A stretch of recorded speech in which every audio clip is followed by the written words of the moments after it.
manguito rotador o de repente una rotura del manguito rotador, ¿no? En otro caso se le hace la ecografía, eso depende de quién lo haga la ecografía, mejor es una resonancia magnética o de repente de frente una artroscopía diagnóstica, ¿no?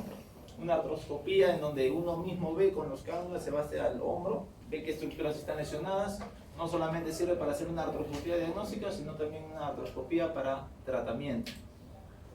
Y en el tratamiento vamos a ver ahorita. ¿Cuál es el no quirúrgico? Más que todo en los pacientes adultos mayores.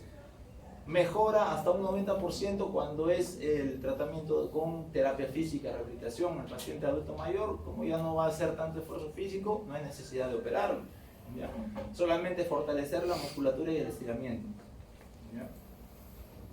Cuando operamos, cuando son pacientes jóvenes que tienen mayor demanda funcional, ¿no? Cuando es un desgarro completo, ven este tendón que es del supraespinoso, al momento de romperse uno utiliza un ancla especial en donde lo amarra con la parte distal de acá del tendón, el ancla se entra al húmero y se reinserta, digamos, de nuevo el tendón, ¿no? ¿Para qué? Para que vuelva a la función que antes tenía. También se hace la acromioplastía, que les decía que el acromio hay que volarle esa parte que está ganchosa para que no vuelva a lesionar esos tendones, ¿no? Ya hemos visto la parte de las lesiones de la cintura escapular, del hombro. También está dentro del tema lo que son las fracturas del húmero, ya sea las proximales y las deficiarias. Las distales ya la verán con el profesor que haga lo que es tema del codo, ¿no? Dentro de las fracturas de húmero proximal, vamos a ver que es dentro del 4 al 5% de todas las fracturas, más en mujeres que en hombres, ¿no? Más es en el cuello quirúrgico, felizmente, para que no haga ningún tipo de secuela de una necrosis avascular. Son de menor energía, más que todo en adultos mayores, y más el 50% en quienes, en los mayores de 55 años, ¿no? El 75%. Normalmente el 80% no están desplazadas o es un desplazamiento mínimo. Cuando tenemos fracturas de húmero proximal, la ventaja es de que no están desplazados y el tratamiento va a ser conservador. ¿A qué se debe que no se desplacen? Porque los tendones del manguito rotador lo mantienen en su posición. La cápsula articular también está intacta, no se desplazan, y el periósteo es ancho, está intacto, ¿no? Mecanismo: cuando uno se cae de hombro, se puede fracturar la parte del húmero proximal. Cuando es directo y cuando es indirecto, se cae de mano y el dolor o el impacto viaja y también se puede fracturar en esta zona de acá, ¿no? Signo patognomónico de la fractura de húmero proximal es este signo de Hennequin, en donde se ve una equimosis que aparece al siguiente día o a las 48 horas, que es una equimosis en la cara interna del brazo y en el tórax, que por gravedad el sangrado baja y es que se ve este tipo de equimosis, ¿no? Como ya les mencionaba, hay una clasificación de NIR que es la más importante de este tipo de fracturas, que ve el grado del 0 hasta el 6, angulación, va a tomar dos parámetros, que es la angulación más de 45 grados y es el desplazamiento más de 1 centímetro, ¿no? No en el examen, solamente para que lo sepan, porque es bien compleja la clasificación esta, ¿no? Se va a dividir también según el número de trazos, puede ser el trazo del cuello anatómico, el trazo en el troquíter, en el troquín o en el cuello quirúrgico, ¿no? No se va a definir por el número de trazos, sino, ya les dije, por lo que es el ángulo, si es más de 45 grados o está más desplazado, ¿no? Puede ser en 2 partes, puede ser en 3 partes, en 4 partes, o también cuando hay una luxación, ¿no? Lo que sí tienen que aprender es esta clasificación de la O, que me imagino que cada profesor le está dando la clasificación, en este caso del húmero proximal. Normalmente una clasificación de articulación, ustedes van a ver que el A siempre es extraarticular, el B es articular parcial y el C es articular total o complejo, ¿no? En el caso de la cabeza del húmero, de la cabeza o de la articulación de la cadera es totalmente distinta. Como sabemos, el húmero proximal es el 1-1, 1 porque es húmero de toda la parte de acá de todo el húmero, y el segundo 1 es porque es la parte proximal, de acá se divide el 1-1, 1-2 y 1-3, ¿no? El A, ¿qué significa? Que es una fractura unifocal, hay una sola fractura que divide en 2, ¿no? A1 solamente es la parte de la tuberosidad, A2 es una metafisiaria impactada, no se ha desplazado, en estos dos casos sería un tratamiento conservador. Y la A3 es una metafisiaria no impactada o está desplazada. ¿Ya? En este caso que está desplazado, ahí sí tendría que ser un tratamiento quirúrgico. La B no es tampoco de que ya llegue a articulación ni es parcial, es una extraarticular que tiene, digamos, bifocal. Hay dos fracturas y en este caso se divide hasta en 3 fragmentos, ¿no? Acá es una fractura que son 2 fragmentos y acá son 2 fracturas que son 3 fragmentos, ¿no? B1 con impactación metafisiaria, B2 sin impactación y la B3 que es más compleja, que ya hay una luxación del hombro, ¿no? Mientras más elevado es el grado, mayor secuela o mayor complejo es, ¿no? Y por último la C, que ya es una fractura que llega a la articulación, en donde ya puede dejar algunas secuelas, una necrosis avascular. Ustedes saben de que esta zona que no está bien vascularizada en el húmero. C1 con ligero desplazamiento, C2 con marcado desplazamiento, ustedes lo ven, y la C3 ya está luxado, ¿no? En este caso, esta tipo de fractura luxado y encima de la cabeza que está muy fracturada, probablemente va a ir a una mala consolidación, realmente se va a tener que hacer prótesis, ¿no? Hay diferentes patrones de lesión del húmero proximal. Ustedes ven acá una fractura que no está desplazada del cuello quirúrgico, que está en su sitio. En este caso no va a dejar mayor secuela, un cabestrillo, y el paciente va a estar en esa posición, va a pegar. Pero miren esta fractura que no está luxado, pero hay como 4 partes y ya hay una lesión de toda la articulación de la cabeza misma y va a llegar a una secuela, ¿no? Probablemente va a haber una necrosis vascular. Son solamente diferentes patrones, de la más leve hasta las más severas. ¿Cuáles son los problemas del húmero proximal? Es compleja la anatomía, ahí se inserta el manguito de los rotadores. El manguito de los rotadores tiene que estar bien colocados, digamos, en su sitio para poder dar la función adecuada, ¿no? Cuando se desplaza, hay una fractura muy compleja en el húmero proximal, se desplazan todas las inserciones de estos manguitos rotadores, ¿no?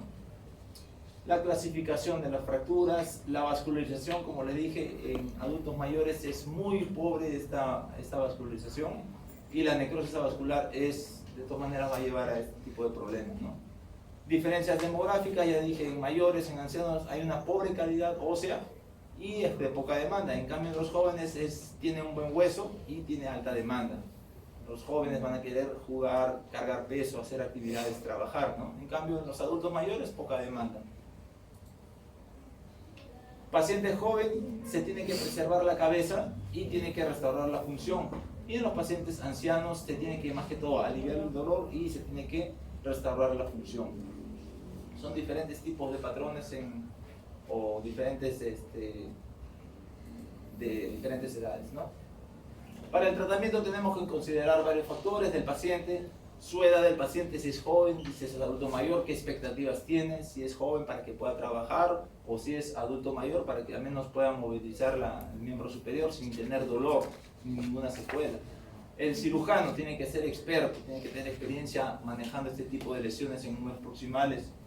¿Qué tipo de implante va a haber? Siempre van a haber implantes de bajo, que son tornillos o placas convencionales, como hay tornillos bloqueados, que los tornillos bloqueados y las placas bloqueadas son mejores para lo que son huesos topedóticos, ¿no? Intensificador de imagen, en este caso es en donde tú operas, ¿no? Que tiene que haber todas las condiciones adecuadas para que pueda uno operar. Factores de la fractura, la severidad de la lesión, si es en 1, 2, 3 fragmentos, hasta 4 fragmentos, ¿no? O si también tiene alguna lesión asociada con una luxación de hombro. Compromiso del manguito de los rotadores también, eso depende de cómo se va a llevar después el tratamiento. Número de partes con desplazamiento y el compromiso de la vascularización, ¿no? ¿Qué hacemos? Hay distintas demandas del mismo grupo etario. Hay pacientes adultos mayores que pueden utilizar su brazo, que hacen actividad física normal, como que hay adultos mayores que ya están postrados. No solamente esto lo vamos a ver en fracturas de húmero, sino también bastante en las fracturas de cadera, cuando hay para colocar prótesis o de repente prótesis parciales o totales, ¿no? Hay diferentes tipos de adultos mayores que hacen diferentes actividades, ¿no? Ya les dije, un 80% de fracturas de húmero proximal no están desplazadas, solamente el tratamiento es cabestrillo, belpo, inmovilizador de hombro, ¿ya? Pero cuando hay indicaciones quirúrgicas, cuando hay desplazamiento de las tuberosidades, si la tuberosidad de repente está muy desplazada, se le coloca un tornillo, un clavo, ¿no? Si no está desplazada, solamente su cabestrillo. Otra indicación quirúrgica cuando está desplazada la cabeza humeral, ¿no?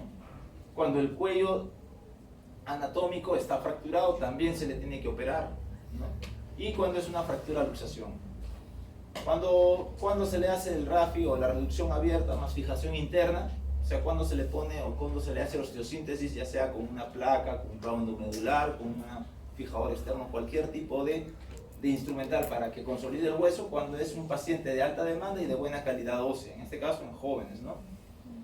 Y cuando se le hace una herniartroplastía, cuando son pacientes de repente adultos mayores que tienen una pobre calidad ósea, cuando ese hueso o esa cabecita está muy fracturada, y normalmente son adultos mayores, ¿no? Las herniartroplastías. Cuando son pacientes jóvenes y hay una fractura con varios fragmentos, de todas maneras hay que tratar de conservar esa cabeza del húmero, ¿no? Siempre hay que hacer osteosíntesis, no hay que, no hay que hacerle una prótesis a un paciente joven, en lo que más se pueda. En cuanto al tratamiento quirúrgico, ya lo hemos visto, puede ser enclavijados percutáneos con clavos, de repente percutaneos, unos tornillos donde se hacen pequeñas incisiones, nomás está en su posición, clavos endomedulares, ¿no? Hay lazadas con alambre, esto acá se lo ven que osteosíntesis ya sea con placas convencionales, placas bloqueadas, o reemplazos articulares, en este caso ya cuando no hay mayor vascularización, cuando ya hay una fractura en la cabeza o en adultos mayores, ¿no? ¿Cuándo hacemos la toma de decisión? ¿Para fijación o una reducción con osteosíntesis o una hemiartroplastía? Vean esta calidad ósea, vean este húmero, esta cabeza humeral que prácticamente es un cascarón de huevo que no tiene ningún tipo de estructura ósea en donde fijar los tornillos. En este caso, que ustedes ven así que esta es una radiografía, esta es una tomografía, de frente le vamos a poner una prótesis de húmero, ¿no? Acá ya no hay caso ya de ponerle o tratar de fijarlo porque no hay hueso. El problema en el anciano es de que tiene fragmentos proximales cortos, difícil de fijar en la parte proximal del húmero. Hay una imposibilidad de la fijación bicortical, pobre calidad ósea y necesita la movilización precoz, ¿no? Ven esto de acá, que ustedes ven una fractura en la cabeza, adentro de la cabeza hay un hueco prácticamente y no hay donde fijar acá los tornillos, ¿no? Tenemos que hacer entonces en estos casos, cuando hay una fractura con hendidura, cuando hay una fractura desplazada más de 4 partes, ¿no? Cuando ya es un compromiso de la cabeza de más del 40%, entonces de frente les ponemos a estos pacientes prótesis ¿no? Más que todo cuando son adultos mayores. Si esto encontramos en jóvenes, vamos a encontrar mejor estructura y vamos a tratar de hacerle osteosíntesis. En adultos mayores, de frente prótesis. Este es un caso raro, no raro, sino de repente es un paciente, ¿no? Si es joven el paciente, desde 79 o 19. 79. Ah, 79. si es un paciente de 79 años, yo pensaba que antes decía 19. Abajo. ¿Dónde él? Sí. ¿O es del noviembre del 79? Pero si es de 19 años, el paciente llega de repente, si fuera 19 años con este tipo de fractura, de todas maneras tenemos que hacerle osteosíntesis, ¿no? Tratar de recuperar los fragmentos que el paciente tiene. Pero si el paciente viene de provincia, viene a los 20 días, ya para qué sirve de hacerle osteosíntesis, porque uno que está luxado ya no llega irrigación, ya no llega, ya está prácticamente esta cabeza del húmero, este fragmento se está necrosando. Si llega a los 20 días, entonces de frente le vamos a hacer prótesis. Ya no vamos a intentar hacerle ningún tipo de síntesis, ¿no? ¿Por qué? Porque sabemos de que va a ir mal. Pero si llega en el momento de la lesión, o de repente al primer, segundo día, ahí sí vamos a tratar de hacerle osteosíntesis en un paciente joven. Un paciente adulto mayor que llega, si de repente si es de 70, 80 años, de frente le vamos a hacer la prótesis, ¿no? Fracturas proximales de húmero, esta fractura está con una mala estabilidad, tiene mala reducción, solamente un tornillo le han puesto, con 2 tornillos con un alambre, que el paciente al mover el hombro se ha ido y ha terminado mal, ¿no? Siempre tenemos que hacerle una buena fijación al paciente con un buen instrumental, con un par de tornillos y un alambre, esto acá nunca va a tener buena estabilidad. A un paciente tenemos que ponerles ya sea ya unas placas convencionales que agarren la cabeza y la parte deficiaria, ¿no? O de repente si son adultos mayores, ya les dije ya, placas de estabilidad angular que tienen tornillos bloqueados. Estos tornillos bloqueados son especialmente para huesos osteoporóticos, ¿no? Que cuestan más de repente. Por último, veamos las fracturas diaficiarias del húmero, ¿no? Representan un 7% de casi todas las fracturas y el tratamiento es conservador en la mayoría. Cuando tienen una fractura de húmero que es un trazo espiroideo oblicuo largo, solamente el tratamiento es su vendaje o su yeso de Caldwell o el yeso de, ¿no? Para mantener alineado el húmero nomás. Pueden ser la clasificación transversa, oblicuo, espiroidea, segmentaria, diminuta. Esto es lo que tienen que aprender, como toda fractura diaficiaria de la O. El húmero deficiario es 1-2. El A es simple, el B es en cuña y el C es compleja, ¿no? A1 espiroidea, A2 oblicua y A3 transversa, ¿no? Normalmente la espiroidea y la oblicua puede ser tratamiento conservador y la transversa que tiene mayor inestabilidad, entonces sí hay que fijarlo, ¿no? Hay que hacerle fijación interna. Luego las B, que es en cuña espiral B1, B2 en cuña en flexión y cuña fragmentada es la B3. La diferencia con la compleja es de que en cuña siempre hay contacto entre los dos fragmentos grandes, ya sea este y este. Acá también. Y aunque la cuña esté fragmentada, estos dos fragmentos grandes siempre están en contacto. Lo contrario es con una compleja, que los dos fragmentos grandes no hay contacto, ¿no? Puede ser una espiral compleja, una segmentaria y una multifragmentada, ¿no? Ven acá, siempre hay contacto entre este y este. En cambio acá no hay contacto entre este fragmento grande y este otro.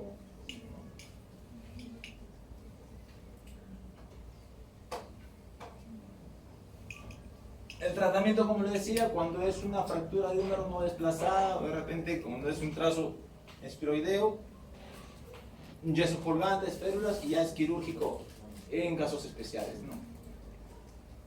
El tratamiento, esto de acá es un brace, un instrumento. Primero se le habrá puesto un yeso colgante, otro con una fijación con placas, un clavo endomedular, fijación externa en casos especiales cuando hay fracturas expuestas, digamos. Y esta acá también es una fractura expuesta, ¿no? En casos que son fracturas con fijación externa. A veces cuando yo tengo pacientes con unas fracturas en húmero y está un poco desplazado, les pongo su férula, digamos. Lo cito en 2-3 semanas cuando ya está, digamos, formando callo. Se le saca una radiografía y en la radiografía se le ve que está un poco angulado, ¿no? Como ya tiene cierto callo, lo pongo en su sitio, le pongo un yeso que tenga mayor estabilidad y le saco una radiografía de control que esté ya, digamos, alineado, y con eso nomás puede quedar, ¿no? El húmero te tolera todo tipo de angulaciones, digamos, hasta 20 grados en valgo, un acortamiento de 2-4 centímetros. ¿Por qué la función del húmero más que todo es la función de movilización?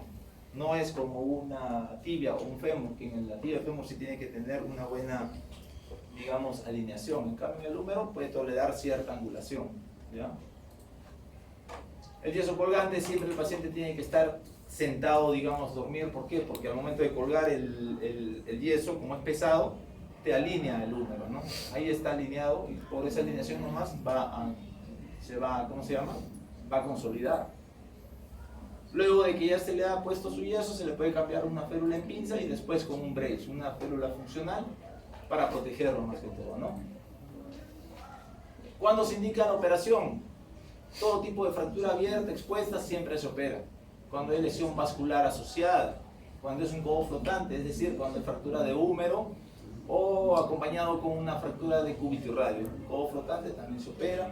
Cuando hay fractura segmentaria, también debería ser operar. Fracturas patológicas, una tumoración, metástasis, fractura de húmero bilateral, también.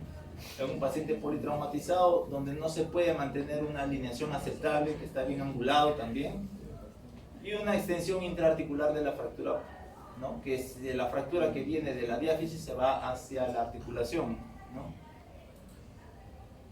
Tratamiento quirúrgico, el paciente con este tipo de fractura se le coloca una placa, se le da primero con tornillos interfragmentarios y luego la placa sirve para proteger esta fractura, ¿no? una forma como se coloca la placa a nivel posterior, ¿no? También puede ser las placas a nivel anterior o laterales. Pueden ser las placas LC, LCDP, CDP, las LCP, las fibros. Hay diferentes tipos de instrumental que ustedes van a ver más adelante. Los profesores ya van a estar explicando poco a poco, ¿no? Los abordajes también, cuando es en la parte posterior, tiene que cuidar bien bastante el nervio radial. Normalmente pacientes con fractura de húmero, hay que examinarle cómo está su nervio radial. Si el paciente viene con la mano en péndulo, entonces, aunque tenga una fractura espiroidea, tenemos que entrar a la sala porque es una indicación quirúrgica. De repente ese nervio se está comprimiendo en esa zona, ¿no? El fijador externo también es otra opción, en donde cuando son fracturas expuestas, hay que puentear esta fractura. No hay que meterle acá ningún tipo de material de osteosíntesis, ninguna placa, para evitar de que se despreciose más, porque una secuela importante del húmero es la pseudoartrosis. El húmero ama la pseudoartrosis, ¿ya? En este caso la pseudoartrosis atrófica. Con fijador externo ya les mencionaba. Clavo endomedular también es otra opción para la fijación del clavo de la fractura de húmero. ¿Cuáles son las complicaciones? Ya les dije, parálisis del nervio radial. El nervio radial está justo por la parte posterior del húmero. Cuando hay una neuropraxia, entonces el paciente va a venir con la mano caída. Lesiones vasculares por la arteria humedal. Puede haber también ahí una lesión de la arteria.